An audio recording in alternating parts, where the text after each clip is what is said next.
बिस्मिल्लाहिर्रहमानिर्रहीम। लाखों करोड़ों दुरूदो सलाम मोहम्मद मुस्तफ़ा सल्लल्लाहु अलैहि वसल्लम और आले मोहम्मद पर। मैं हूं उमर दराज गोंदल।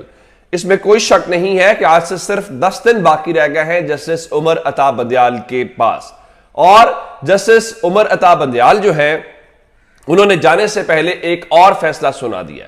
कल आप जानते हैं कि कल मैंने आपको सुप्रीम कोर्ट से अपडेट किया था और वहां पे जो नैब तरमीम केस है उसका फैसला महफूज किया गया था और जस्टिस बंदयाल ने कहा था कि वे स्वीट एंड शॉर्ट जो जजमेंट है वो जल्दी सुना देंगे, ऑर्डर पास कर देंगे, उसके बाद तफसीली फैसला आ जाएगा। आज सुबह सवेरे ही जस्टिस बंदयाल ने एक और फैसला सुनाया है और फैसला लगता यह है कि ये आने वाले जो चीफ जस्टिस है काजी फाइज ईसा, जिन्होंने 17 तारीख को चार्ज संभालना है, ज्यादा उनके लिए है कि अब वो बैठे रहे। अब आप जानते हैं कि सुप्रीम कोर्ट के अंदर जो केसेस होते हैं उसमें ठीक है बेंचेस बनना या बाकी चीजें, लेकिन उसमें एक इंतजामी अफसर भी होता है, यानी एक चीफ जस्टिस साहब होते हैं और एक इंतजामी अफसर रजिस्ट्रार जिसको हम कहते हैं।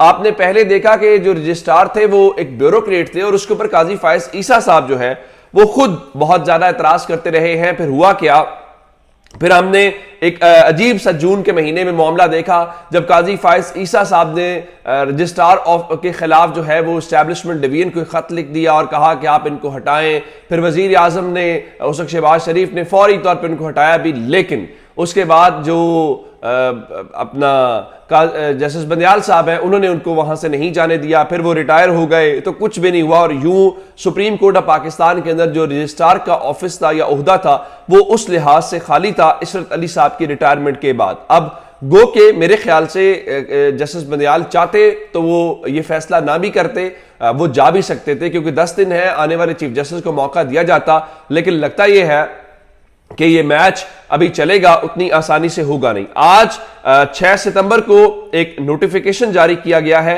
और ये जो नोटिफिकेशन है इसके मुताबिक जस्टिस उमर अता बंदयाल ने डिस्ट्रिक्ट एंड सेशन जज अब्दुल रज़ाक को रजिस्ट्रार सुप्रीम कोर्ट मुकर्रर कर दिया है। और ये जो डिस्ट्रिक्ट एंड सेशन जज अब्दुल रज़ाक है ये ऑलरेडी सुप्रीम कोर्ट में डेपुटेशन के ऊपर एडिशनल रजिस्ट्रार जुडिशल के तौर के ऊपर फराइज सर अंजाम दे रहे थे। तो अब वो बाकायदा रजिस्ट्रार सुप्रीम कोर्ट के जो चार्ज है वो संभाल रहे हैं और चीफ जस्टिस की तरफ से बाकायदा उसका उनकी मंजूरी के साथ जो नोटिफिकेशन है वो जारी कर दिया गया, जिसका मतलब ये है कि आने वाले जो चीफ जस्टिस काजी फाइज ईसा है उनको आते ही सलामी मिली है ओहदा संभालने से पहले। और सलामी ये है कि वो कम से कम अपनी मर्जी का जो रजिस्ट्रार है वो भी लगा नहीं सकेंगे और जो रजिस्ट्रार है वो जस्टिस बंदयाल ने लगा के अब उनको बताया है कि इंतजामी तौर पे आप जानते हैं कि सुप्रीम कोर्ट के जो मामलात हैं वो उनको वही देख रहे होते हैं। ठीक है, उसमें चीफ जस्टिस की से होती है, लेकिन मैं आपको एक और जो अहम मामला बताना चाहता हूं। इसका मतलब ये है कि आप अदालती मामलात के अंदर हमें अभी महाज जो है वो ठंडा होता हुआ दिखाई नहीं दे रहा। दूसरे नंबर के ऊपर इमरान रियाज के मुतालिक आपको अपडेट करना चाहता हूं। इमरान रियाज को अब कई दिन हो चुके हैं, किसी को कोई पता नहीं है वो कहां पे है, उनका जुर्म कहां पे है। आज लाहौर हाई कोर्ट के अंदर उनके केस की समाअत थी तो उनके वालिद साहब खुद आए, बुजुर्ग हैं, अदालतों में धक्के खाते नजर आ रहे हैं। सिर्फ जुर्म क्या है? जुर्म है इमरान रियाज का सच बोलना। जुर्म इमरान रियाज का यह है कि जो बादशाह कहता है कि बोलो वो शायद वो नहीं बोल रहे। तो आज जनाब इस केस की समाअत जब हुई तो आईजी पंजाब भी पेश हुए और जाहिर है ये कई महीनों के बाद आज केस की समाअत थी। तो आईजी पंजाब ने कहा जी हमारे पास बहुत अहम मालूमात है और इमरान रियाज को लेके तो हमें 14 जो दिन है उनका वक्त दिया जाए ताकि हम उनको जो है वो बाजियाब करवा के रिहा करवा के आपके पास ले आ सके। अच्छा, लेकिन लाहौर हाई कोर्ट ने फिर आईजी पंजाब को यह कहा कि आप इमरान रियाज के जो वालिद हैं और उनकी लीगल टीम से मुलाकात करें और शाम 5 बजे आज ही 1 घंटे की मुलाकात करें ताकि आप उनको बता सके आपने अभी तक क्या पेशरफ्त की है या आपके पास जो आप कह रहे हैं कि पॉजिटिव न्यूज है जिसको लेके आप कुछ करने जा रहे हैं तो चले उसको भी ताकि उनके नॉलेज में भी हो और उनके लिए आसानी भी हो। अच्छा, ये तो हो गया दूसरा मामला। तीसरा मामला आज लाहौर हाई कोर्ट के अंदर आप जानते हैं, और वो क्या था, वो चौधरी परवेज इलाही वाले मामले के अंदर चूंकि चीफ कमिश्नर को और दीगर को कहा गया था कि आज वो पेश होंगे, और पेश होने के बाद चूंकि उन्होंने गिरफ्तार किया, और इस्लामाबाद हाई कोर्ट भी कह रही है कि बादी नजर के अंदर एक जो तौहीन अदालत है वो की गई है।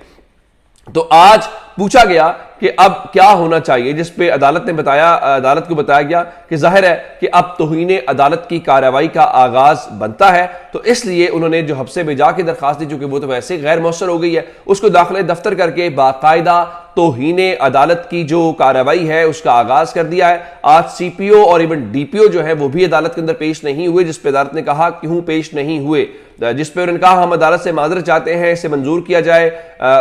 फिर अदालत ने कहा कि नहीं, आप अपने जवाब लाएं, अदालत के रूबरू अपना जवाब रखें, उसके बाद हम जो देखेंगे। 7 रोज में डीपीओ और सीपीओ को जवाब जमा कराने का हुक्म दे दिया गया है, और इसके अलावा जो चीफ कमिश्नर इस्लामाबाद है उनको पेश न होने के ऊपर तौहीन अदालत का शो कॉज भी जारी कर दिया गया है। और जस्टिस मिर्जा वकास रऊफ साहब जो हैं, चूंकि अमजद रफीक साहब अब मुल्तान चले गए हैं, उन्होंने कहा है कि अफसरान के खिलाफ कार्रवाई के लिए रजिस्ट्रार ऑफिस जो है वो एक अलग से फाइल तैयार करे, जिसका मतलब है कि अब ये मामला भी अभी कुछ दिन जो है वो आगे हमें चलता हुआ दिखाई देगा, जिससे आपको अंदाजा होगा कि सूरत हाल किस समत में जाती हुई दिखाई दे रही है। समत जो है, बातें अपनी जगह के ऊपर हैं। दूसरा, आज इमरान खान से मुतालिक इस्लामाबाद हाई कोर्ट के अंदर मुख्तलिफ दरखास्तें थी, जिसमें पहले जैसे आमिर फारूक सुन रहे थे, तो फिर उन्होंने कहा कि चूंकि डिवीजनल बेंच के अंदर केसेस हैं तो उन्होंने उनकी समाअत जो है वो उसमें वक्फा कर दिया और कहा कि वहीं बैठ के सुनेंगे। दूसरा, जो साइफर केस की अटक जेल में समाअत हो रही है उसको इस्लामाबाद हाई कोर्ट में चैलेंज किया गया था, और आज